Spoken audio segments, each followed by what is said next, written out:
রান্না এখন কেবল খাবার তৈরি নয়, আন্তর্জাতিকভাবে স্বীকৃত একটি শিল্প।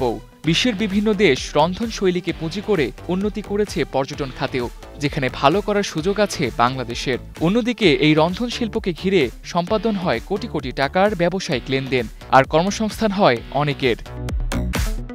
বিশ্বব্যাপী রন্ধনশিল্পীদের স্বীকৃতি হিসেবে ২০০৪ সাল থেকে প্রতি বছর ২০ অক্টোবর পালিত হয়ে আসছে বিশ্ব শেফ ডে। বাংলাদেশেও প্রতি বছর chef unit association of Bangladesh দিবসটি উদযাপন করে আসছে। সোমবার ঢাকার একটি হোটেলে আয়োজন ছিল প্রশিক্ষণ কর্মশালা ও আলোচনা সভার, যাতে উঠে আসে রন্ধনশিল্পের অপার সম্ভাবনার কথা। আলোচকরা জানালেন, বিশ্বব্যাপী শেফদের একটি বড় চাহিদা রয়েছে, তবে দেশে দক্ষ জনবল তৈরির কোনো কাঠামো না থাকায় এ খাতে জনশক্তি রপ্তানিতে পিছিয়ে বাংলাদেশ। বিদেশেও আমাদের কয়েক লক্ষ শ্রমিক দরকার স্কিল, কিন্তু আমরা কয়েক হাজারও দিতে পারছি না। কোনো ব্যয় দরকার নাই, শুধু আপনার ইনস্ট্রাক্টর তৈরি করেন, সেই ইনস্ট্রাক্টর তৈরি করে ভালো ভালো ইনস্ট্রাক্টর নিয়ে কারিকুলাম করে আমরা যাতে স্বল্প খরচে নিম্ন আয়ের মানুষদেরকে, যারা স্কুল ঝরে পড়া, কলেজ ঝরে পড়া মানুষদেরকে একটা স্কিলের আওতায় নিয়ে আসতে পারি। তাহলে আমাদের দেশে যেমন একটা বিশাল opportunity to do the job, এবং আপনি এক্সপোর্ট যদি করেন, এরা 4 গুণ 5 গুণ রেমিটেন্স পাঠাবে।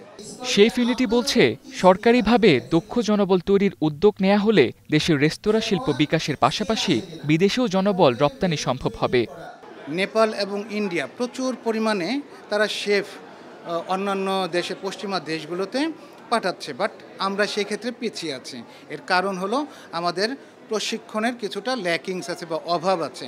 আমরা যদি এই সেক্টরটাকে সরকারি সহযোগিতায় ইন্টারন্যাশনাল স্ট্যান্ডার্ডে আমরা শেফ তৈরি করতে পারি, তো আমি বিশ্বাস করি যে আমরাও অন্যান্য দেশের মতো আমরা প্রচুর দক্ষ শ্রমিক আমাদের এখান থেকে তৈরি করতে পারবো এই পেশায়।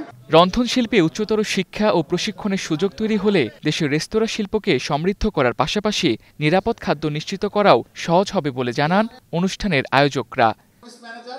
Tamsid Ahmed, star news, Dhaka.